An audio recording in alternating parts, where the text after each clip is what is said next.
Do you run into any ever kind of snobism? You know, like people say, "Well, we never go to movies, and certainly not that kind of movies." If you meet a stranger at a party, well, say, yeah, what do you do for a living?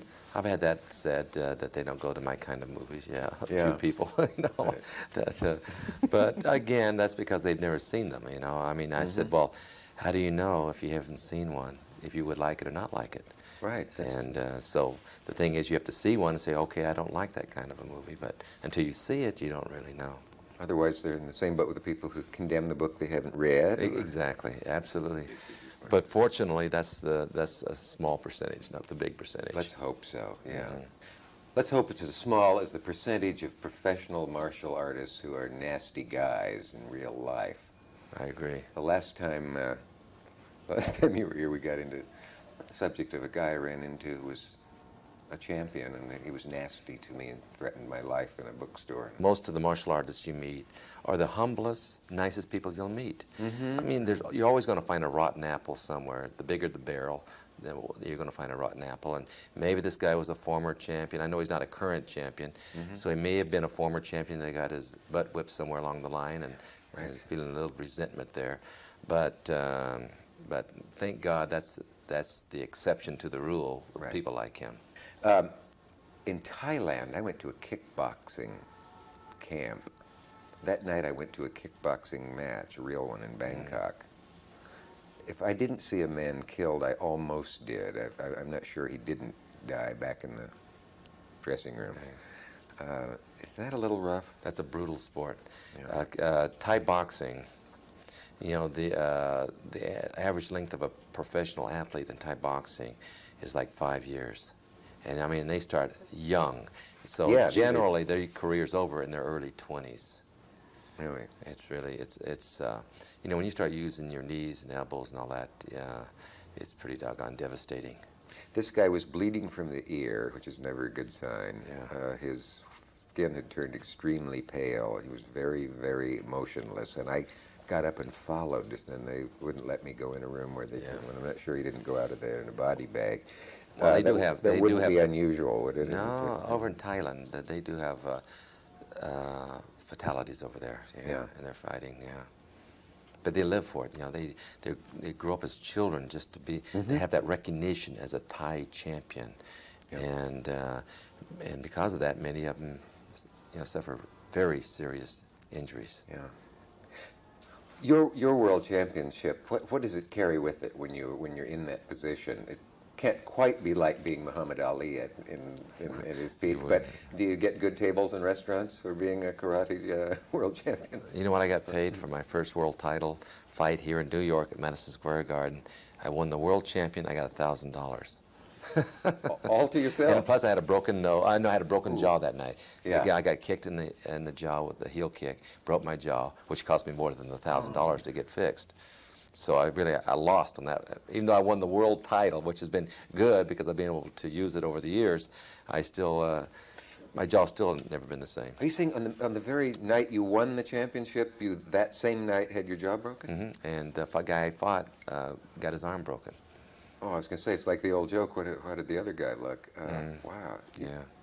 So after the fight, we both went to the hospital. So you expect parents watching to encourage their children to go into the sport where you can either get your arm or your jaw broken? And no, this is the fighting field. You know, this is the sports field. There's two different things here. You got the art, which is the self-defense and the philosophy. You got the sport, which can get a little rough in the ring. Yeah. So is probably the largest number of injuries in badly taught karate of the martial arts, or even well-taught karate? Well, yeah, training-wise, you know, again, supervision and finding the right instructor who, you know, who stresses the philosophy, because the philosophy is the important tool here, Dick.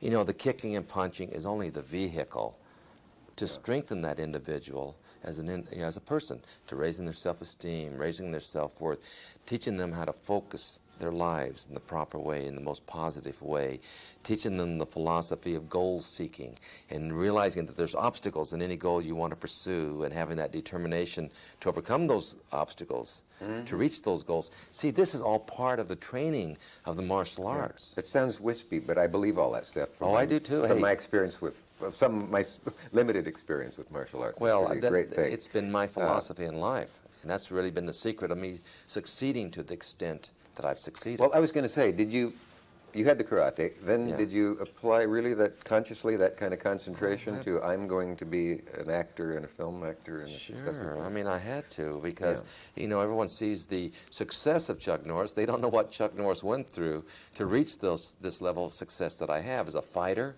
You know, I mean, it was tough. I was not an athlete, a natural athlete, and I had to train harder than the average person. Nor a particularly big guy. No. And I was 5'10", 168, 170. And then in the acting field, I had no acting ability at all.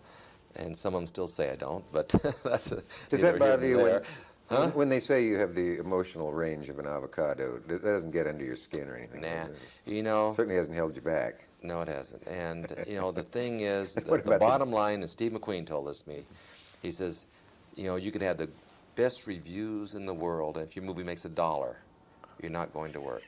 Your movie makes a lot of money, and the worst reviews in the worst reviews in the world, you're going to keep on working. So remember that. But you should also remember this, that your acting is not unrespectable in your later films by any means. Do you think? I've seen you produce tears on the screen. I don't know if they were yours, but it was convincing. Well, you know, Have I just fallen in your estimation by thinking your acting is good? You like to think so. Of course, you know, you take pride. I don't want and the thing is, I have gotten better. There's no, I mean, the more you do something, the better you're going to get at it. I've done 21 movies. I've been in the film business now 17 years, so naturally I should be better at it. Yeah. But the thing is, as you probably know too, the better you get, the less you feel like you know. When I first started in film, I didn't know anything, so I wasn't afraid of anything. But as you get better, then you want to be better. The horizon gets bigger, the more knowledge you attain. Right. It's like they show you how many pages are left in the book that you haven't read yet. Yeah, And you think, exactly. Oh my God, I thought I was halfway through it. But interesting though, I just did like I said, we did a TV series called Walker, Texas Ranger. Oh yeah, right. And in the opening 2 hour, I did a 4.5-minute monologue on this 2 hour.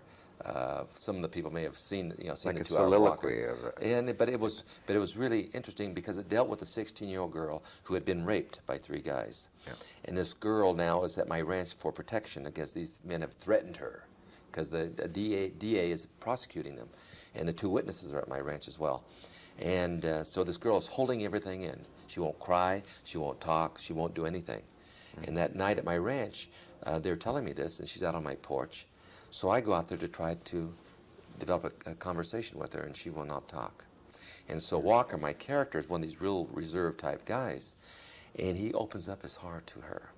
He starts telling her about his life as a half-breed and how he watched his 2 parents brutally murdered in front of his eyes. But anyway, as he's starting to tell about his pain, her pain starts to dissipate, and all of a sudden you can see her feeling his pain, and she starts to she starts crying, and she comes into his arms. So it was a scene that I was very proud of. So you can now take interest in the actorly part of the work as well as Yeah, the... exactly.